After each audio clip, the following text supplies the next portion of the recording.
الحمد لله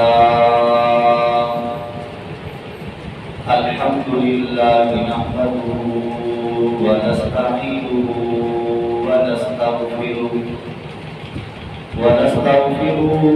ونؤمن به ونتوكل عليه ونعوذ بالله من شرور أنفسنا ومن سيئات أعمالنا من يهده الله فلا مضل له ومن يضلله فلا هادي له ونشهد أن لا إله إلا الله وحده لا شريك له ونشهد أن سيدنا ومولانا محمدا عبده ورسوله صلى الله تبارك وتعالى عليه وعلى آله وأصحابه وبارك وسلم تسليما كثيرا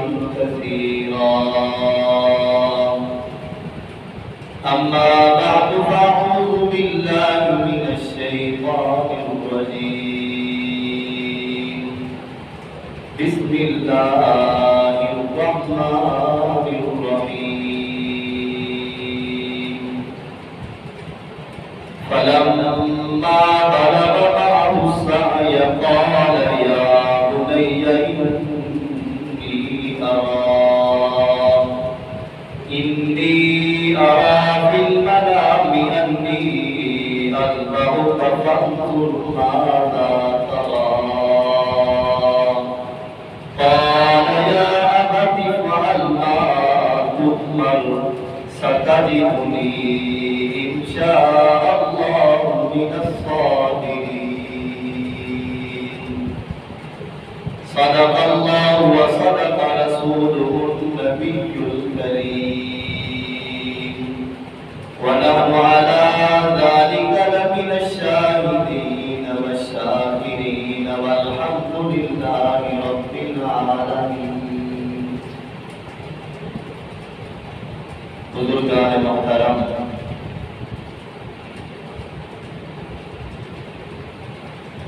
آج آپ حضرات کے سامنے قربانی کے حوالے سے کہ سیدنا ابراہیم علیہ السلام اللہ رب العزت کے ہاں کتنے امتحانات میں اللہ رب العزت کے ہاں سے روبرو ہوئے، ان تمام امتحانوں میں ایک امتحان بیٹے کی قربانی کی ہے۔ تو انشاءاللہ قربانی کے حوالے سے آئندہ جو 2-3 ہفتے ہیں مسائل بھی اور فضائل بھی اسی کے متعلق قرآن احادیث میں جو اللہ رب العزت نے ارشادات فرمائے، جو رحمت عالم صلی اللہ علیہ وسلم کے فرامین ہیں، وہ آپ احباب کے سامنے رکھوں گا۔ تو قربانی کی بنیاد کیا بنی، اس کے متعلق آپ سے بات کرنی ہے۔ اللہ رب العزت کے اولو العزم پیغمبروں میں سیدنا ابراہیم علیہ السلام وہ اولو العزم پیغمبر ہیں۔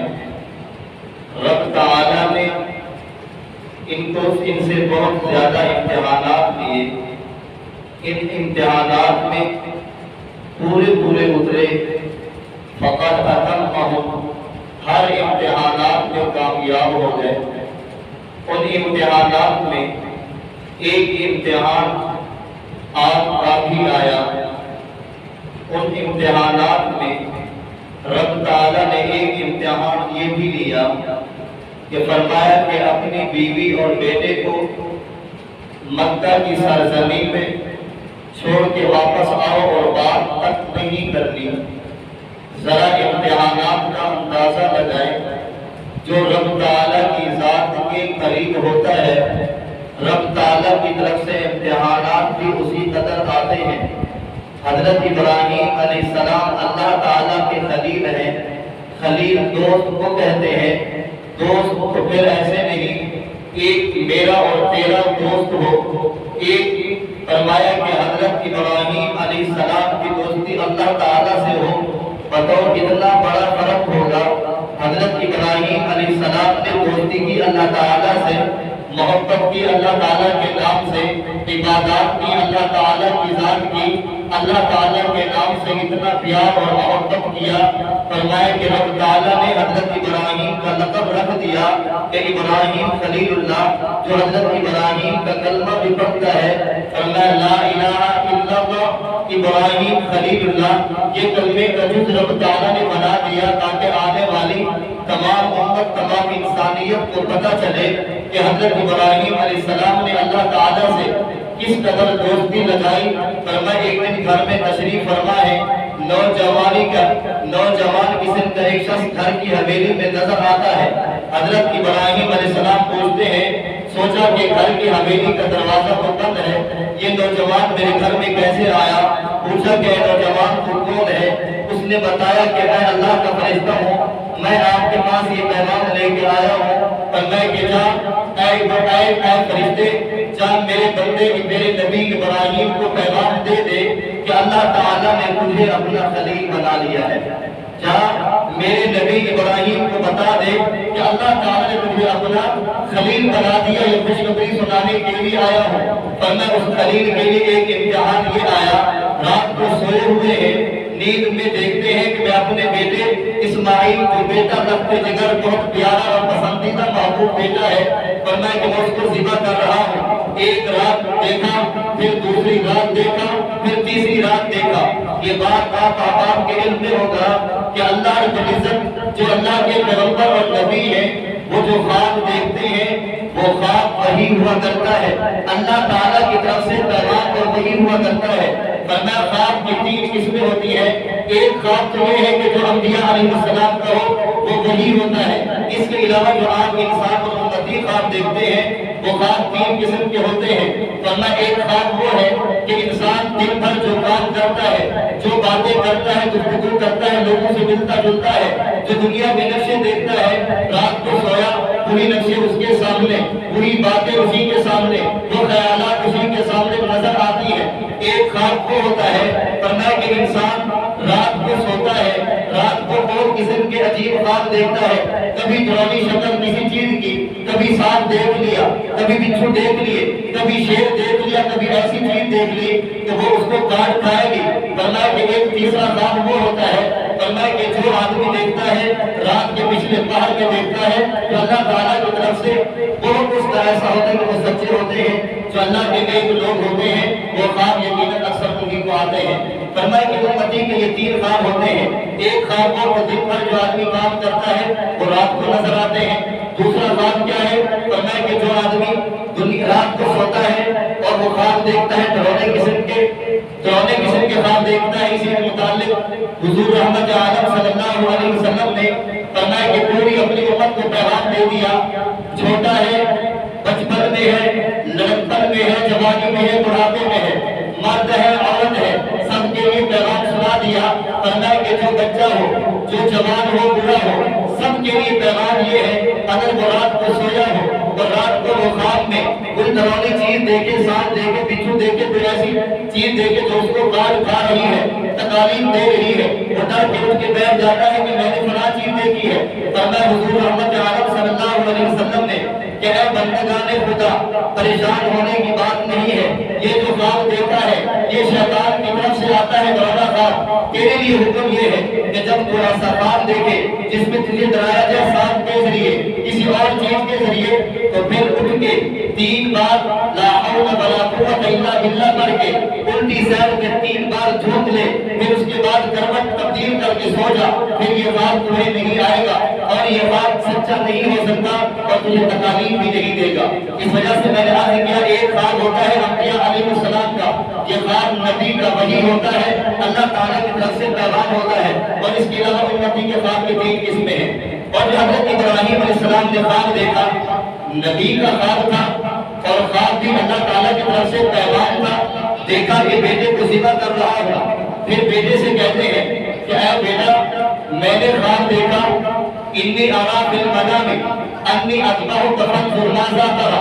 اے بیٹے، میں نے خواب میں دیکھا کہ میں تجھے ذبح کر رہا ہوں، میں تجھے ذبح کر رہا ہوں، فانظر ماذا تری، تیری کیا رائے ہے، تو کیا کہتا ہے کہ تجھے اللہ کی راہ میں ذبح کروں یا نہ کروں۔ دیکھو، ایک باپ بھی نبی ہے، بیٹا بھی، اس کو بھی نبوت کا درجہ اللہ تعالیٰ نے عطا کرنا ہے۔ ذرا دیکھیں، اگر باپ نیک ہو، اولاد بھی نیک ہوتی ہے، جس سے تعلق باپ کا جس سے تعلق ہو، بیٹا بھی اس سے محبت کرتا ہے۔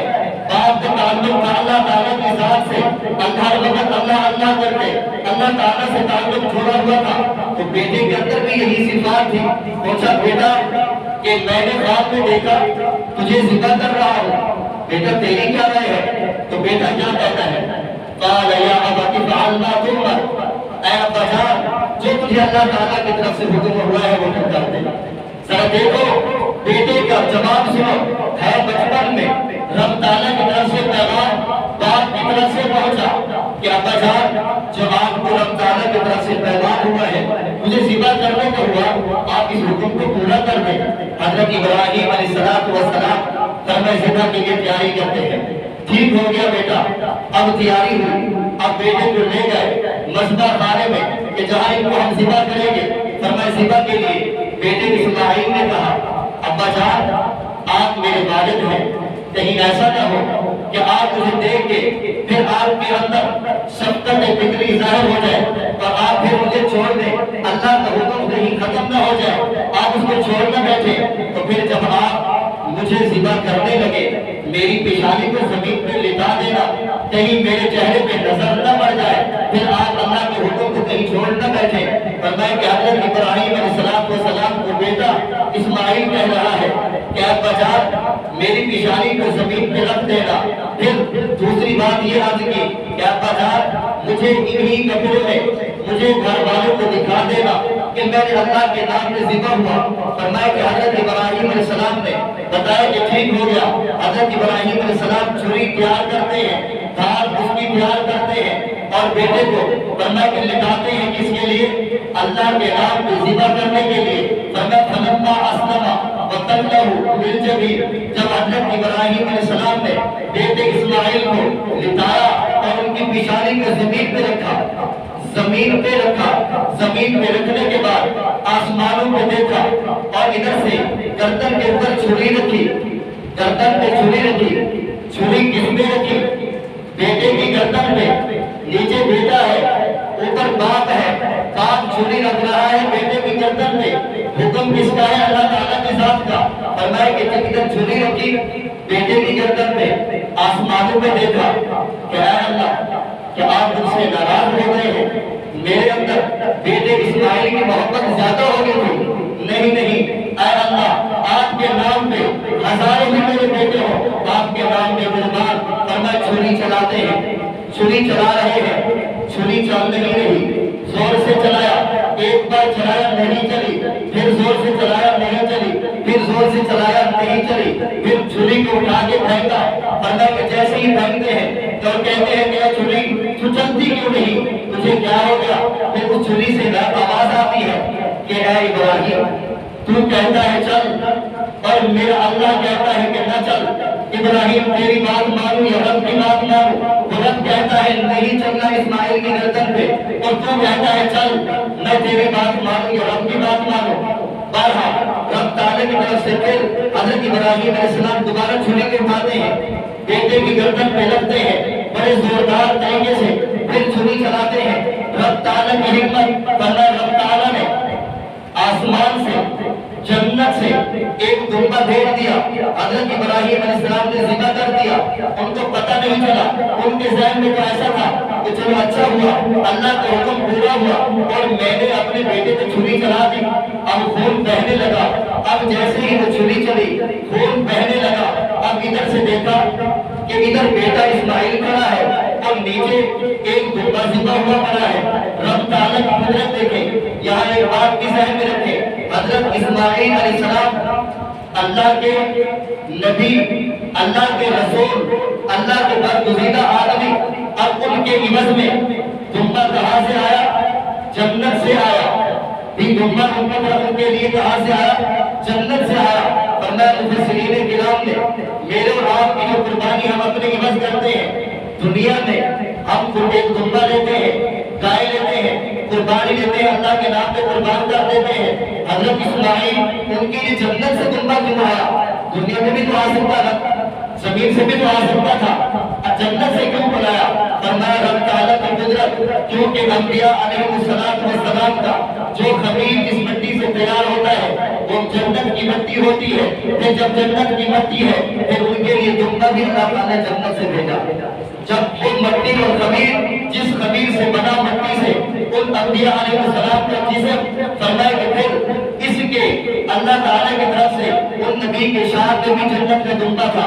میں اور آپ دنیا کی عام مٹی سے، اس دھرتی کی مٹی سے بنے ہیں، اس وجہ سے ہمارے لیے جو قربانی کا جانور وہ بھی دنیا سے ہے، اور وہ اللہ کے نبی حضرت اسماعیل علیہ السلام وہ اللہ کے نبی تھے، تو اللہ کے نبی تھے، اللہ کے نبی کا جس مٹی میں سے خمیر بنتا ہے وہ جنت کی مٹی ہوتی ہے۔ اس وجہ سے اللہ تعالیٰ نے حضرت اسماعیل کی قربانی کے عوض میں جنت سے دمبا بھیجا، دنیا سے۔ فرمایا کہ وہ دمبا نہیں تھا بلکہ جنت سے اللہ تعالیٰ کی طرف سے آیا۔ فرمایا کہ اللہ رب العزت نے فرمایا کہ وہ دمبا حضرت اسماعیل علیہ السلام کے عوض میں ذبح ہو گیا۔ بیٹا قریب دیکھا کہ بیٹا کھڑا ہوا ہے۔ اب یہاں یہ بات دیکھیں، حضرت ابراہیم علیہ السلام نے اللہ کے حکم کو پورا کر دیا، اپنی طرف سے بیٹے کو ذبح کیا، لیکن بیٹا ذبح نہیں ہوا۔ اللہ تعالیٰ نے جنت سے دمبا بھیج دیا، وہ ان کے نام پہ ذبح ہو گیا ان کی طرف سے۔ فرمائیں گے مفسرین کرام نے لکھا ہے کہ جس طرح حضرت ابراہیم علیہ السلام نے اپنے بیٹے کو ذبح کرنے کے لیے تیار کیا، اگر یہ بیٹا ذبح ہو جاتے، حضرت اسماعیل ذبح ہو جاتے، پھر ہر والد کے لیے یہی حکم ہوتا کہ اپنی اولاد میں ایک بیٹے کو ذبح کرو۔ پھر ہر انسان کے لیے یہ حکم ہوتا کہ تم نے اپنے بیٹے کو ذبح کرنا ہے، ایک بیٹے کو ذبح کرنا ہے۔ لیکن رب تعالیٰ کی حکمت تھی، رب تعالیٰ نے حضرت اسماعیل کے عوض میں جنت سے دمبا بھیجا، تو کیا ہو گیا؟ ان کے عوض میں اللہ تعالیٰ کے نام پہ قربانی ہو گئی۔ تو دیکھیں حضرت ابراہیم علیہ السلام نے کتنے بڑا امتحان دیا اور اللہ تعالیٰ کے ہاتھ سے پورے ہوئے۔ میرے بھائی کتنا بڑا امتحان، بڑا اندازہ لگائے۔ میں اور آپ اللہ کے نام کے، اللہ تعالیٰ کے حکم کو بھی پورا کرنے کے لیے تیار نہیں ہوتے، لیکن حضرت ابراہیم علیہ السلام نے ایک ہوتا ہے خود قربانی دینا، ایک ہوتا ہے اولاد کو قربان کرنا۔ اپنی قربانی کرنا یہ کچھ آسان ہوتا ہے، اپنے آپ کو مشقت میں ڈالنا آسان ہوتا ہے۔ جیسے ہم والدین اولاد کے لیے کتنا محنتیں کرتے ہیں، رات کو جانتے ہیں، دن بھر جانتے ہیں، رات کو مشقت کا کام، دن کو مشقت کا کام، کبھی سوچا نہیں کہ اولاد کے لیے ہم یہ کیا کچھ کر رہے ہیں۔ یہ نہیں کہ اولاد کی کس کے لیے کہ اولاد آسانی میں آ جائے، اولاد کو پریشانی نہ ہو، ان کے لیے ہم والدین مشقتیں اٹھا رہے ہیں کہ اولاد کو تکلیف نہ ہو۔ اولاد کی تکلیف کو والدین برداشت نہیں کر سکتے، تو اس وجہ سے اللہ رب العزت نے اتنا بڑا امتحان دیا کہ حضرت ابراہیم علیہ السلام کو حکم دیا کہ ابراہیم اسماعیل کو ذبح کرنا ہے۔ اتنا بڑا امتحان تھا، حضرت ابراہیم علیہ السلام نے اللہ کے اس حکم کو پورا کر دکھایا۔ دیکھو کتنا بڑا امتحان میں کامیاب ہو گئے۔ تو میرے بھائی ہم مسلمان ہیں، ہمارے لیے کتنا بڑا سبق ہے کہ جو بھی اللہ تعالیٰ کی طرف سے حکم ہو، یقیناً وہ حکم اللہ تعالیٰ کی طرف سے حکمت بھرے ہوتے ہیں۔ جو فیصلہ ہو وہ فیصلہ حکمت بھرا ہوتا ہے، یقیناً اس کے پشت میں اس کے اللہ تعالیٰ کی طرف سے ایک بہت بڑا انسان کو انعام ملنے والا ہوتا ہے۔ اللہ تعالیٰ نے قرآن پاک میں فرمایا نا کہ حضرت ابراہیم علیہ السلام ایک ہے، لیکن یہ ایک امت ہے، ایک امت کے برابر ہے، ایک بہت بڑی جماعت ہے۔ یقیناً تھے تو ایک، لیکن امت کیوں ہے کہ کتنے بڑے امتحانات میں کامیاب ہو گئے۔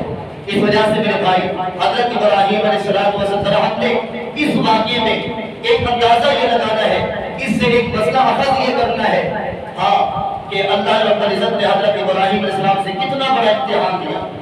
بیٹے کی قربانی مانگی، بیٹے کی کہ بیٹے کو قربان کرنا ہے، اور وہ حکم نہیں فرمایا، بلکہ خواب میں دیکھا کہ خواب میں دیکھا کہ بیٹے کو ذبح کر رہا، لیکن اس خواب کو سچا کر دکھایا کہ یقیناً اللہ تعالیٰ کی طرف سے پیغام ہوگا، بیٹے کو کیا کر دیا؟ ذبح کے لیے تیار کر دیا۔ اللہ تعالیٰ نے فرمایا کہ اے ابراہیم تیرا یہ امتحان ہماری بارگاہ میں قبول ہو گیا اور تمہیں ہم نے آنے والی تمام امت کے لیے امام بنا دیا۔ رب تعالیٰ کی طرف سے تیرے انعام بھی کتنا بڑا ہے۔ تو میرے بھائی ہمیں بھی چاہیے کہ ہم اللہ تعالیٰ کے ایک ایک حکم پہ ہم اپنے آپ کو جھکا دیں، کہیں جان بھی دینی پڑے ہم جان دے دیں۔ اب تو مال کی طرح مال کا حکم ہے نا کہ قربانی پہ اپنا مال لگاؤ، مال کتنا لگا رہے ہیں؟ 10,000 15,000 20,000، اس سے کون زیادہ ایک حصے میں لگاتا ہے؟ حضرت ابراہیم نے کتنی بڑی قربانی دی ہے، اور آج ہم اپنی جیب سے اللہ کے نام پہ قربانی کرنے کے لیے تیار نہیں ہیں، قربانی کرنے کے لیے تیار نہیں ہے۔ تو حضرت صحابہ کرام رضی اللہ تعالیٰ نے قربانی کے متعلق سوال کیا، کہ اللہ کے رسول یہ قربانی کیا چیز ہے؟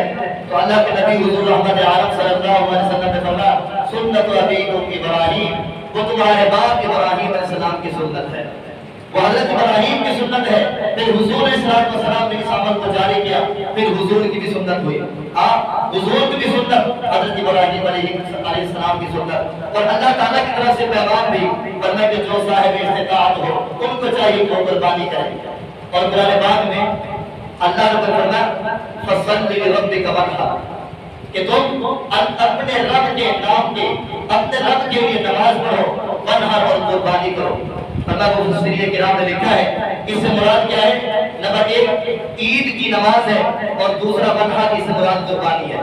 جس طرح قربانی واجب ہے اسی طرح مسلمانوں کے لیے نماز عید بھی واجب ہے۔ آج ہمارے مسلمان کتنے ہیں عید کی نماز کے لیے کتنی سستی کرتے ہیں، عید کے لیے جاتے نہیں۔ دکانیں ہیں، دکان اس دن کیا کرتے ہیں سامان پہنچاتے رہتے ہیں تاکہ عید کا ہمارا سیزن بن جائے، لیکن جس طرح قربانی کے لیے دعا کرتے ہیں کہ اس کے لیے جانور لیا وہ بھی ذبح کرتے ہیں، ایک واجب کرتے ہیں دوسرا واجب چھوڑ دیتے ہیں۔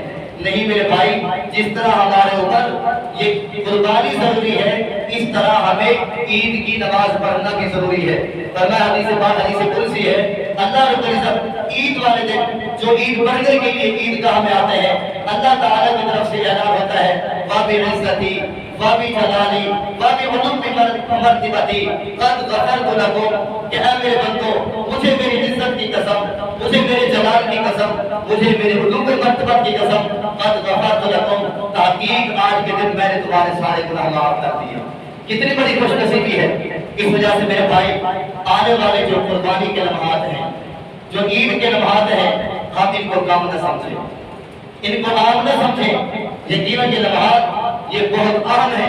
حدیث پاک میں آتا ہے فرمایا کہ عید یہ جو میدان معاشر میں ہم یہ جو دنیا میں قربانی کرتے ہیں، یہ قربانی کا جانور وہیں پیش ہوگا، قربانی کا جانور وہیں پیش ہوگا۔ میرے بھائی تو آج ہمیں چاہیے کہ آنے والے جو لمحات قربانی کے ہیں آج سے ہم اس کے لیے تیاری کرنا شروع کر دیں، اور ہم میں سے جو بھی کچھ طاقت رکھتا ہے 10,000 15,000 20,000 اس سے زیادہ میرے خیال میں بہت کم اس کا حصہ بنتا ہے، ہم میں سے جو بھی اتنی استطاعت رکھتا ہے اس کو چاہیے کہ وہ حصہ رکھے، اللہ کے نام پہ قربانی کرے۔ اس کا بہت بڑا ثواب ہے، ایک ایک چیز پر اللہ تعالیٰ کی طرف سے نیکی ملتی ہے۔ اللہ تعالیٰ سے دعا ہے اللہ تعالیٰ ہم سب کو اس قربانی والے عمل کے لیے قبول فرمائے۔ وآخر دعوانا الحمدللہ رب العالمین۔ ساتھی سنتیں پڑھتے ہیں۔